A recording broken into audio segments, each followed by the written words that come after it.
Hello दोस्तों, मैं बबीता भास्कर। आज स्टार्ट करने जा रहे हैं अगला चैप्टर जिसका नाम है छंद। चलिए देखते हैं आज की वीडियो। तो आज की वीडियो में जो है हम छंद पढ़ने वाले हैं। इसमें पहला वीडियो है छंद। तो देखते हैं इसकी परिभाषा कि छंद क्या होता है। परिभाषा है वर्णों की संख्या, क्रम, मात्रा, गणना तथा यति गति से संबंध रखने वाली नियम सृष्टि से नियोजित पद्य रचना छंद कहलाती है। छंद हृदयगत सौंदर्य भावना को जागृत करती है। छंद का अर्थ है खुश करना या आह्लादित करना। खुश करना या आह्लादित करना। छंद के पार्ट देखते हैं। छंद कितने प्रकार के हैं। तो छंद हमारे जो है 3 प्रकार के हैं। पहला है हमारा वार्णिक छंद, दूसरा है हमारा मात्रिक छंद और तीसरा है हमारा मुक्तक छंद। तो वार्णिक छंद के अंतर्गत पहले हम देखते हैं कि क्या होता है वार्णिक छंद। जिस रचना में वर्णों की गणना की जाती है उसे हम वार्णिक छंद कहते हैं। देखते हैं ऑप्शन। जिन छंदों की रचना वर्णों की गणना के आधार पर की जाती है। जिन छंदों की रचना, इसकी परिभाषा है वार्णिक छंद की। जिन छंदों की रचना वर्णों की गणना के आधार पर की जाती है उन्हें वार्णिक छंद कहते हैं। वार्णिक छंद देखते हैं कितने हैं और वर्णों की संख्या कितनी है देखते हैं। तो उपेंद्र वज्रा में वर्णों की संख्या कितनी है? 11 है। मालिनी में 15 है और सवैया में 22 और 26 है। इंद्रवज्रा में 11 है। दूत विलंबित में 12 है। मंदाक्रांता में 17 है। देवघनाक्षरी में 33 है। शिखरिणी में 17 है और रूपधनाक्षरी में 32 है और कक्ति मनहरण घनाक्षरी में 31 है दोस्तों। तो इसमें अब आगे देखते हैं। सबसे पहले छंद शब्द का प्रयोग हमारे ऋग्वेद में मिला है। सबसे पहले छंद शब्द का प्रयोग हमारे ऋग्वेदों में मिला है। छंद का दूसरा नाम जो है पिंगल है। छंद को हम दूसरे नाम से भी जानते हैं दोस्तों, जो नाम है पिंगल। छंद को पिंगल के नाम से भी जानते हैं। तो दूसरा देखते हैं अब इसके अंतर्गत मात्रिक छंद। मात्राओं की गणना जो की जाती है उसको मात्रिक छंद कहते हैं। देखते हैं छंद के अंग कितने हैं। छंद के अंग कितने हैं देखते हैं। तो ये हैं 8 अंग लगभग हमारे छंद के।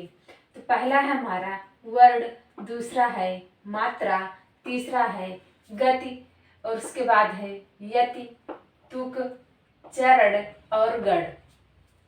तो मात्रिक छंद देखते हैं अब हम। मात्रिक छंद कितने प्रकार के होते हैं। तो मात्रिक छंद, ये तो थे छंद के अंग कितने थे और यहाँ पर देखते हैं मात्रिक छंद के प्रकार देखते हैं। तो ये हमारे 3 प्रकार के होते हैं। पहला है हमारा सममात्रिक छंद, दूसरा है अर्ध सममात्रिक छंद और तीसरा है विषम सममात्रिक छंद। तो इसमें सममात्रिक छंद के अंतर्गत देखते हैं चारों गीत हर गीत का। ये हमारी ट्रिक है दोस्तों, चारों गीत हर गीत का। इसके आधार पर आप ये लाइनें याद रख सकते हैं। चारों गीत हर गीत का की चा मतलब होती है चौपाई, जिसमें कितनी संख्या होती है 16 और रो से रोला हमारा, जिसमें मात्राएं 24 होती हैं और गीत मतलब गीत का, जिसमें मात्राएं 26 होती हैं और हर गीत का मतलब हर गीत का में 28 मात्राएं होती हैं। चौपाई में जो है 16 मात्राएं होती हैं, हर गीत का में 28 मात्राएं होती हैं। अब देखते हैं अर्ध सममात्रिक क्या है। अर्ध सममात्रिक के अंतर्गत क्या क्या आता है। तो हमारा आता है दोहा जिसमें होता है 30, जिसमें 13 और 11 मात्राएं होती हैं। जैसे पहले दूसरे चरण में ऐसे ऐसे करके होती हैं। इसके आगे हम जो है इसकी डिटेल से अभी पढ़ाएंगे आप लोगों को। तो दोहा में जो है 13 और 11 होती हैं, सोरठा में 11 और 13 होती हैं, बरेवा में 12 और 7 होती हैं, उल्लाला में 15 और 13 मात्राएं होती हैं। अब कौन कौन सी लाइन में होती हैं ये अभी हम बताएंगे आगे। और ये है विषम मात्रिक छंद। देखते हैं विषम मात्रिक छंद के अंतर्गत हमारा कुंडलिया आता है और छपाई आता है। तो कुंडलिया में कौन कौन सा आता है? दोहा प्लस रोला, और छपाई में रोला प्लस उलाला आता है। अब इसके बाद देखते हैं हम, तीसरा है हमारा मुक्तक छंद। मुक्तक छंद क्या है देखते हैं। वर्ण और मात्राओं का प्रतिबंध ना हो। मुक्तक छंद में क्या होता है कि वर्ण और मात्राओं का प्रतिबंध नहीं होता है, उसे हम मुक्तक छंद कहते हैं। अब इसके आगे देखते हैं हम, फिर उसके संघटक तत्व जो है 8 हैं। देखते हैं, पहला देखते हैं चरण। पहला चरण देखते हैं तो इसके अंतर्गत देखते हैं, छंद कुछ पंक्तियों का समूह होता है। छंद कुछ पंक्तियों का समूह होता है और उसमें समान वर्ण या मात्राएं होती हैं। समान वर्ण और या मात्राएं होती हैं। प्रत्येक पंक्ति में 4 चरण होते हैं। दूसरा देखते हैं वर्ण क्या है। वर्ण क्या है देखते हैं। ध्वनि की मूल इकाई को वर्ण कहते हैं। ध्वनि की मूल इकाई को हम वर्ण कहते हैं। इसमें पहला देखते हैं लघु और दूसरा है हमारा गुरु। तो लघु देखते हैं, लघु मतलब छोटा, गुरु मतलब बड़ा। तो लघु मतलब आ ई उ री, चंद्र बिंदु, और इसका जो चिन्ह होता है लिखने का ये ऐसे होता है, खड़ी पाई के रूप में होता है। और गुरु जो है आ ई उ ए ऐ ओ औ, अनुस्वार विसर्ग युक्त वर्ण, अनुस्वार विसर्ग युक्त वर्ण, संयुक्त वर्ण इसके अंतर्गत आते हैं। देखते हैं इसका चिन्ह कैसे लगता है। जो लिखा होता है हमारा उस पर चिन्ह किस प्रकार से छंद में लगता है। तो गुरु का छत्र ज्ञासरा ये भी आता है उसी में, गुरु में। तो इसका जो चिन्ह, इसका चिन्ह होता है खड़ी पाई के रूप में, इसका होता है ऐसे यश के रूप में होता है चिन्ह इसका। तो जैसे यहाँ पर कमल लिखा गया है तो ये का अकेले है, मात्रा कोई नहीं लगा है इसमें, तो ऐसे इसका चिन्ह इस तरीके से लिखा जाएगा।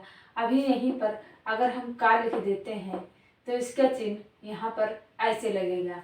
तो यहाँ पर मात्रा कोई नहीं लगा, कमल लिखा है तो का अकेले है तो इस तरीके से लगा, माँ अकेला और ला इसका ऐसे लगा, और का पे आ की मात्रा लगा है तो हमारा ऐसे मात्रा लगेगा उसका। अगला तीसरा देखते हैं मात्रा। ये है हमारा मात्रा में लघु और गुरु दोनों आते हैं मात्रा में। तो लघु मतलब खड़ी पाई के रूप में, गुरु मतलब यश के रूप में। गुरु मतलब जब मात्रा लगी हो तो ये ऐसे चिन्ह लगते हैं, जब बिना मात्रा का शब्द हो तो ऐसे चिन्ह लगते हैं। और चौथा है हमारा क्रम। वर्ण या मात्रा की व्यवस्था को क्रम के अनुसार लगाना क्रम कहलाता है। वर्ण या मात्रा की व्यवस्था को क्रम के अनुसार लगाना क्रम के अनुसार लगाना क्रम कहलाता है। और पांचवा देखते हैं इसमें यत क्या है। यत क्या है? छंदों को पढ़ते समय कुछ बीच बीच में रुकना पड़ता है। छंदों को पढ़ते समय कुछ बीच बीच में रुकना पड़ता है। इन्हीं विराम चिन्हों को यत कहते हैं। इन्हीं विराम चिन्हों को हम यत कहते हैं। और छठा है हमारा गति क्या है देखते हैं। लय। गति लय, इसके अंतर्गत लय छंदों को पढ़ते समय मात्राओं की या मात्रों की लघु या दीर्घ होने के कारण जो विशेष लहरी उत्पन्न होती है उसे हम गति कहते हैं या गति कहलाता है। अगला देखते हैं तुक क्या है। तो छंद के प्रत्येक चरण के अंत में स्वर या व्यंजन की समानता को तुक कहते हैं। जिसमें नहीं मिलती है उन्हें आतुकांत कहते हैं। व्यंजन की समानता को तुक जिसमें नहीं मिलती है उन्हें आतुकांत कहते हैं। अगला है हमारा 8वां नंबर गढ़। गढ़ क्या है? 3 वर्णों के समूह को गढ़ कहते हैं। 3 वर्णों के समूह को गढ़ कहते हैं। गढ़ों की संख्या 8 है। गढ़ों की संख्या 8 है। यहाँ पर देखिए सूत्र लिखे हैं इसका, देखते हैं। यमाता राज भानस लगा, तो या से यगढ़ हुआ हमारा, मा से मगढ़ हुआ, ता से तगड़, रा से रगड़, जा से जगड़, भा से भगड़ और ना से नगड़, सा से सगड़ हुआ। यहाँ पर देखते हैं गढ़ इतने हमारे गढ़ चिन्ह, गढ़ कितने हैं और उसके चिन्ह देखते हैं, उसका प्रभाव देखते हैं, उसका उदाहरण और गढ़ का नाम देखते हैं। तो पहला गढ़ है हमारा यमाता। या है हमारा, इस पे मात्रा नहीं लगा है, तो यहाँ पर इसके स्थान पर यहाँ पर खड़ी पाई रखी गई, इस तरीके का चिन्ह लगा है। और माता जो यहाँ पर आ की मात्रा है, दोनों पर इस तरीके का चिन्ह लगा है। इसमें चिन्ह हो गया इसका, और प्रभाव देखते हैं इसका, तो ये शुभ माना गया है। उदाहरण है जैसे बहाना, यहाँ बहाना पर भी उदाहरण देखते हैं, तो यहाँ पर ये वाली पाई लगेगी बा पे, और यस यस जो यस यस के रूप में है ये इन दोनों पे लगेगा, क्योंकि आ की मात्रा लगा है। और ये गढ़ का नाम क्या है? तो ये है यगढ़ गढ़ है, यगढ़ गढ़ है। अब देखते हैं माँ तारा। माँ तारा देखते हैं तो तीनों पे आ की मात्रा लगी है, तो चिन्ह ऐसे लगेंगे। और यहाँ प्रभाव शुभ है। उदाहरण आज़ादी, यहाँ पर भी यही चिन्ह प्रयोग हुए होंगे, क्योंकि यहाँ पर भी आ की मात्रा लगी है। और ये माँ तारा है, तो ये हमारा गढ़ का नाम होगा मगढ़।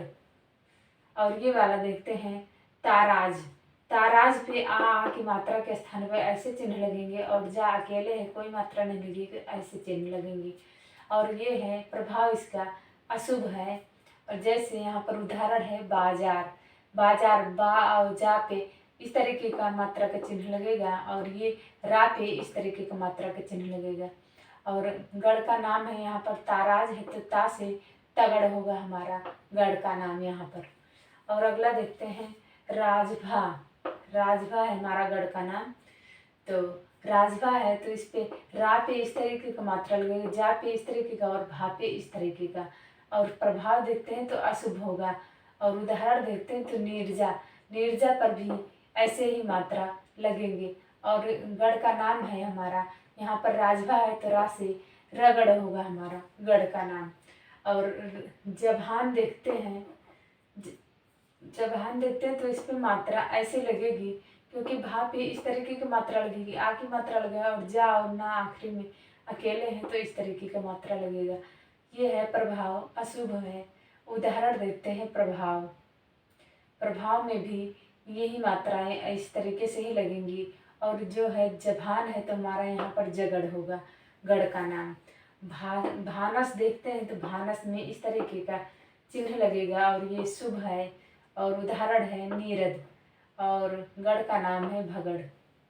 और नस्ल, नस्ल का देखते हैं। नस्ल देखो, ना सल, ना खाली है, सा खाली, ला खाली, कोई मात्रा नहीं लगा है, इसलिए दोस्तों इस पे इस तरीके का चिन्ह लगेगा। और ये शुभ माना गया है। जैसे कमल हुआ हमारा, तो कमल भी, कमल पर भी इस तरीके का ही मात्रा चिन्ह लगेगा। और ये है नस्ल है, तो नगढ़ होगा यहाँ पर गढ़ का नाम। अगला देखते हैं सलगा।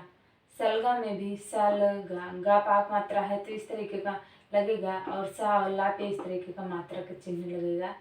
और ये शुभ माना गया है। यहाँ पर जैसे उदाहरण है वसुधा। वसुधा पर भी इस तरीके से मात्रा लगेगा। और ये क्या है? सलगा है, तो यहाँ पर गढ़ का नाम हमारा सगड़ हो जाएगा। दूसरा देखते हैं हम, है हमारा दूसरा दोस्तों मातृक छंद है। मातृक छंद में पहला देखते हैं हम सममात्रिक छंद क्या है। मातृक छंद में 3 प्रकार के हमने मातृक छंद बताए, सममात्रिक छंद, अर्ध सममात्रिक छंद और विषम सममात्रिक छंद बताए हैं। तो पहला देखते हैं सममात्रिक छंद।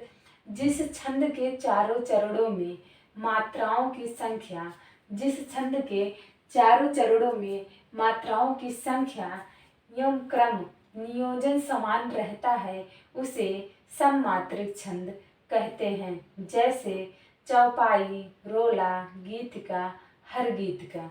और दूसरा देखते हैं अर्ध सम्मात्रिक छंद, जिस छंद के प्रथम और तृतीय चरण समान तथा द्वितीय और चतुर्थ चरण समान रहते हैं, उन्हें अर्ध सम्मात्रिक छंद कहते हैं। इसमें कहा गया है प्रथम लाइन और तीसरी लाइन हमारी एक समान हो और दूसरी और चौथी लाइन हमारी एक समान हो, तो वहाँ पर अर्ध सम्मात्रिक छंद होगा हमारा। जैसे बरावय, दोहा, सोरठा, उलाला। तो अगला देखते हैं हम, अगला क्या है हमारा, वो है विषम मात्रिक छंद। विषम मात्रिक छंद के अंतर्गत देखते हैं, इसमें 6 चरण होते हैं परंतु सभी चरण एक समान नहीं होते हैं। जैसे देखते हैं हम, जैसे ट्रिक है हमारी कुछ से आप कु से समझेंगे आप कुंडलिया और छा से समझेंगे आप छपाई। तो D+R हमने इसलिए लिखा है, आप D से दोहा समझेंगे और R से रोला समझेंगे। तो इसमें कहा गया है 6 चरण होते हैं परंतु सभी एक चरण एक समान नहीं होते। तो दोहा में 2 चरण होते हैं और रोला में 4 चरण होते हैं, बराबर 6 चरण हमारे हो गए।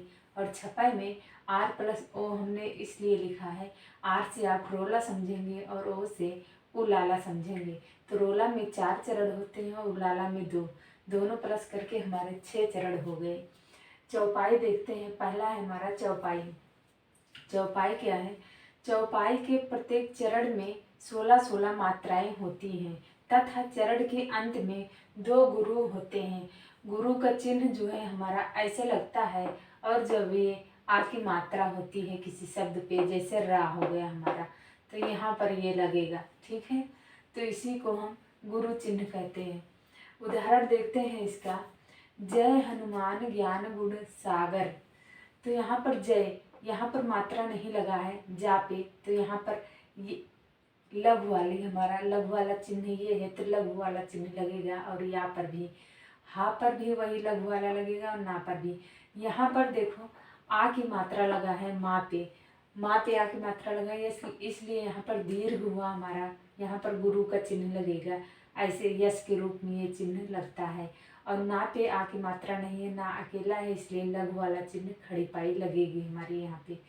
तो यहाँ ज्ञान पर भी ऐसे ही चिन्ह लगेगा, क्योंकि आ की मात्रा लगी है, ना खाली है, ना अकेले है, तो खड़ी पाई लगेगी। ऐसे ऐसे करके सब में लगा है। जय कपीस तिहु लोक उजागर, इसमें भी टोटल करेंगे तो हमारा 16 आएगा, तो इसमें भी 16 आएगा। रामदूत अतुलित बलिधामा, इसमें भी टोटल करेंगे तो हम 16 आएगा हमारा। अंजनी पुत्र पवन सुत नामा। तो मात्राएं हमारे, अगर जितनी मात्राएं लगे हैं सब में टोटल करेंगे, अगर चारों लाइनों में काउंट करेंगे तो 16 ही जो है 16 ही मात्राएं आनी है हमारी, आएंगी। तो आपने लघु वाला चिन्ह ऐसे लगता है और गुरु वाला चिन्ह ऐसे लगता है। ये जब आ की मात्रा किसी अक्षर पर लगती है तो ऐसे चिन्ह लगता है, और जब अकेला रहता है तो ऐसे चिन्ह लगता है। आप इस तरीके से भी समझ सकते हैं।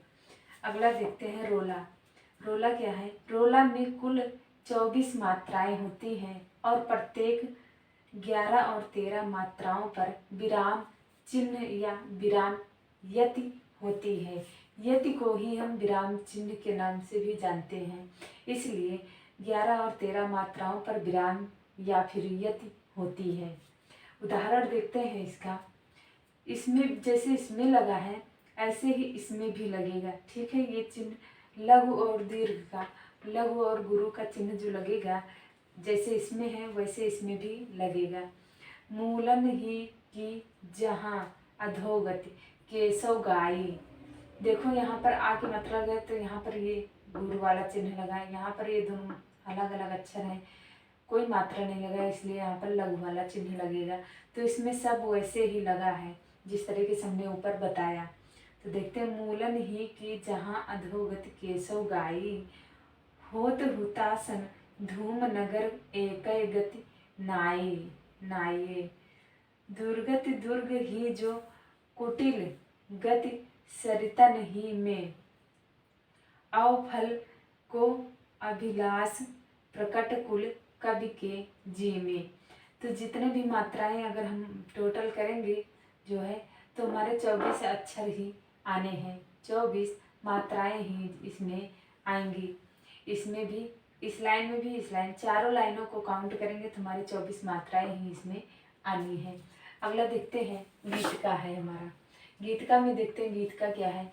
इसमें 26 मात्राएं होती हैं तथा इसके 14 व 12 चरणों पर यति यानी कि विराम चिन्ह लगता है या यति होती है।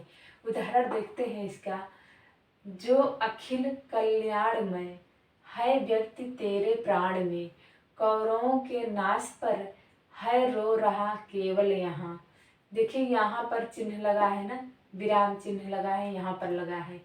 तो कितने 14 व 12 चरणों पर यति लगती है। तो अगर हम काउंट करेंगे तो ये वाला चिन्ह जो है इसको हम 2 मानते हैं और इसको 1 मानते हैं। तो 2 और 3 4 5 और 6 7 8 9 और 10 11 12 और 13 14, यहाँ पर 14 पर विराम चिन्ह लगा है। पहले वाले में 14 पर विराम चिन्ह लगा है। उसके बाद 2 3 4 5 6 7 8 9 और 10 11 12, यहाँ पर 12 पर विराम चिन्ह लगा है। कहने के मुताबिक 14 व 12 चरणों पर यति लगती है। यति मतलब विराम चिन्ह लगता है। इस पर भी वैसे ही काउंट करेंगे तो विराम चिन्ह लगा है हमारा। अगला देखते हैं हर गीत का। इसमें 28 मात्राएं होती हैं। इसके चरणों में 16 व 12 पर विराम चिन्ह लगता है। विराम चिन्ह रहता है या लगता है। उदाहरण देखते हैं। अन्याय सहकर बैठ रहना यह महा दुष्कर्म है। न्यायार्थ, न्यायार्थ अपने बंधु को भी दंड देना धर्म है। इस बात पर ही पांडवों का कौरवों से रण हुआ, जो भव्य भारतवर्ष के कल्पात का कारण हुआ। तो यहाँ पर जो विराम चिन्ह लगा है हमारा काउंट करते हैं तो 2 2 4 हुआ, 4 5 6 6 7 8 9 10 11 12 13 14 15 16 16 पे यहाँ पे देखो कहाँ गया है। 28 मात्राएं होती है। इसके चरणों में 16 व 12 पर विराम चिन्ह लगता है। तो यहाँ पर हमारा 16 पर जो है विराम चिन्ह लगा। और ये भी काउंट करेंगे तो ये भी 12 पर विराम चिन्ह लगा है हमारा। उसके बाद ये भी हमारा 16 पर लगा है और इतना हमारा विराम चिन्ह 12 पर लगा है। ऐसे चारों में लगा है। अच्छा, इसको तो आप जानते ही हैं जो है यहाँ पर जब आ की मात्रा रहेगी तो ये हमारा गुरु वाला चिन्ह लगेगा। और जब यहाँ पर एक शब्द रहेगा, कोई मात्रा नहीं लगेगी, यहाँ पर लघु वाला चिन्ह रहेगा। आप इसको जो है याद रखिएगा। अगला देखते हैं बरैवय। बरैवय क्या है। इस छंद के प्रथम व तृतीय चरण में 12 12 तथा द्वितीय और चतुर्थ चरण में 7 7 मात्राएं होती हैं। तो क्या कह रहा है इसमें, प्रथम और तृतीय चरण में यानी कि पहले और तीसरे लाइन में, पहली लाइन और तीसरी लाइन में 12 12 तथा 12 12 मात्राएं होती हैं तथा दूसरी और चौथी लाइन में 7 7 मात्राएं होती हैं। कुल मिलाकर हमारी 19 मात्राएं होती हैं। तो उदाहरण देखते हैं इसकी। तुलसी राम नाम सम मीत न आन, तुलसी राम नाम सम मीत न आन, जो पहुँचाओ रामपुर तनु अवसान। तो देखते हैं इसमें कहाँ पर लगा है हमारा जो है वो लगा है, कामा लगा है।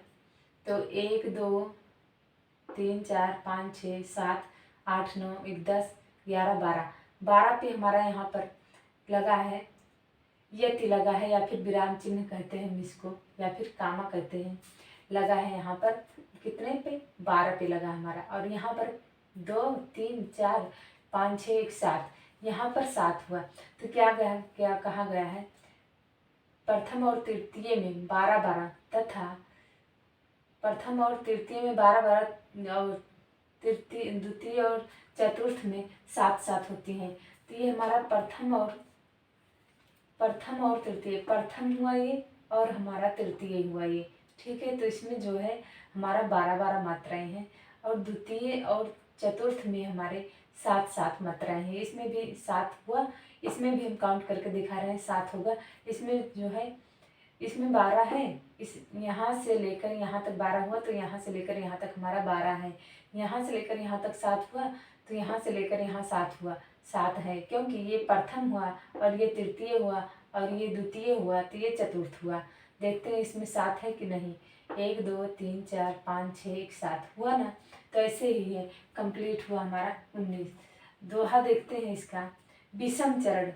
इसके विषम चरण में देखते हैं, विषम चरण में क्या है। फर्स्ट और थर्ड यानी कि पहले और तीसरे वर्ण में, पहले और तीसरी लाइन में हमारी 13 मात्राएं होती हैं विषम चरण में।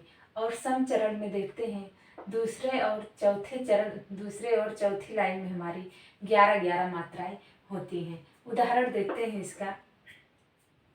श्री गुरु चरण सरोज रज, निज मन मुकुर सुधार, बर नौ रघुवर विमल जस, जो दायक फल 4। तो देखते हैं इसमें क्या कहा गया, पहले और तीसरे में 13 मात्रा है। तो पहला हमारा दोस्तों ये हो गया, पहला हो गया, और उसके बाद तीसरा ये हो गया, और दूसरा ये है, तो चौथा ये है। तो देखते हैं पहले वाले में कितनी मात्राएं हैं। तो 2 3 4 5 6 7 8 9 10 11 12 13 पे हमारा यत यानी कि विराम चिन्ह लगा है। तो पहले में हमारा 13 मात्रा एकदम कंप्लीट हो, पहले और तीसरे में। पहले में 13 हुआ और तीसरे में देखते हैं 1 2 3 4 5 6 7 8 9 10 11 12 13, इसमें भी 13 कंप्लीट हुआ। तो पहला और तीसरा ये हुआ, और हमारा दूसरा और चौथा ये हुआ। दूसरे में भी हम क्लियर कर लेते हैं। दूसरा है 1 2 3 4 5 6 7 8 9 10 11 हुआ ना। इसमें बताया है कि दूसरे और चौथे में 11 है, तो दूसरे में 11 कंप्लीट हुआ, और चौथे में देखते हैं, चौथे में कहाँ से है, हाँ यहाँ से है, सॉरी यहाँ से हम भूल गए थे। 2 2 4 4 4 5 6 7 8 9 10 11, इसमें भी 11 कंप्लीट हुआ दोस्तों। तो पूरा क्लियर हो गया होगा आप लोगों को। इसको अगर आप ध्यान से पढ़ेंगे एक बार, तो आप लोगों को ज़रूर समझ में आ जाएगा। अगला देखते हैं अपना सोरठा। सोरठा में क्या होता है, दूसरे और चौथे चरण में 13 मात्राएं होती हैं, और पहले और तीसरे चरण में हमारे 11 मात्राएं होती हैं। उदाहरण में देखते हैं हम, अजियारे बिसपुरी, लोचन चपल कटाक्ष सर, जग जन सहत बिसुरी, मन मृग वेधय मुनिन के। ठीक है, तो देखते हैं दूसरे और चौथे चरण में 13 मात्राएं क्लियर करते हैं कि नहीं। तो दूसरा हमारा क्या है, ये तो पहला वाला है, दूसरा वाला यहाँ पर है हमारा, और तीसरा यहाँ पर है दूसरे और चौथे में। तो दूसरा देखते पहले, 2 3 4 5 6 7 8 9 10 11 12 13, तो यहाँ पर 13 मात्राएं हमारी हुई। और फिर कहाँ गए, चौथे में कहाँ है, चौथा हमारा यहाँ पर है। तो 1 2 3 4 5 6 7 8 9 10 11 12 13, इसमें भी 13 है। तो यहाँ पर जब दूसरे और चौथे में 13 है, तो पहले और तीसरे में जाहिर सी बात है 11 है। तो अगला देखते हैं उदाहरण, उलाला। उलाला में क्या है, पहला और तीसरा में, पहले चरण और तीसरे चरण में 15 मात्राएं हैं, और दूसरे और चौथे चरण में हमारे 13 मात्राएं हैं। तो उदाहरण में देखते हैं हम, उस मातृभूमि की धूल में जब पूरे सन जाएंगे, होकर भव बंधन मुक्त सम आत्मरूप बन जाएंगे। तो देखते पहले और तीसरे में 15 मात्राएं हैं। पहले में देखते हैं, उसके बाद तीसरे में, इसमें और इसमें 1 2 4 हो गया, 5 6 7 8 9 10 11 12 13 14 15, सही बात है, एकदम क्लियर है कि पहले में 15 है, तीसरे में भी 15 है, और दूसरे में देखते हैं और चौथे में, दूसरे चौथे में 13 मात्राएं कहा गया है। 1 2 3 4 5 6 7 8 9 10 11 12 13, इसमें भी सही एकदम क्लियर हो गया हमारा कि एकदम 13 मात्राएं इसमें भी हैं, दूसरे वाले में, तो चौथे वाले में भी 13 ही है। आप लोग अगर ध्यान से इस चीज़ को पढ़ेंगे और समझेंगे तो बहुत ही आसान है कि आप लोगों को बहुत ही जल्दी आ जाएगा समझ में। अगला देखते हैं कुंडलियाँ। कुंडलियाँ में क्या है, दोहा प्लस रोला। दोहा में दो चरण होते हैं, 2 मात्राएं होते हैं, और रोला में 4 मात्राएं होते हैं, प्लस करके हमारा 6 हो जाता है। इसमें देखते हैं इसके दोहे में जो शब्द शुरू में आता है, क्या है इसमें मेन पॉइंट क्या है, इसके दोहे में जो शब्द शुरू में आता है वही शब्द बाद में भी आता है कुंडलिया में। और हमारा अगला है छपै। छपै क्या है, छपै में देखते हैं रोला प्लस उलाला बराबर 28 मात्राएं होती हैं। तो रोला में 24 मात्राएं होती हैं, उलाला में भी 24 मात्राएं होती होंगी, तभी तो हमारा 28 हुई। तो रोला में 24 मात्राएं और उलाला में भी 24 मात्राएं, तो दोनों को अगर हम प्लस करेंगे तो हमारा बराबर 28 मात्राएं आएंगी। ठीक है, तो ये हुआ छपै हमारे। इसमें आप लोगों को कोई कंफ्यूजन नहीं होगा। हमने आप लोगों से कितना बार कहा, ये लघु वाला चिन्ह जो है ये ऐसे लगता है, ठीक है, और जो दीर्घ वाला चिन्ह है, दीर्घ है, वो ऐसे लगता है। तो इसको हम बिना मात्रा वाला शब्द जो लिखेंगे उस पर लगाते हैं, ऐसे समझते हैं। और दीर्घ वाला जैसे ये हो गया हमारा, इस पर ये वाला चिन्ह लगेगा, ठीक है। तो इस तरीके से भी हम समझ सकते हैं इस चीज़ को, लघु और दीर्घ को। अगर आप लोग इस चीज़ को समझ गए तो ये सब बहुत ही आसान है, बहुत ही अच्छे तरीके से आप लोग को समझ में आ जाएगा। आज की वीडियो हमारा छंद का यहीं पर समाप्त हुआ। इसके बाद हम देखेंगे जो इसके छंद के practice set question next video में। आप लोगों का बहुत बहुत धन्यवाद।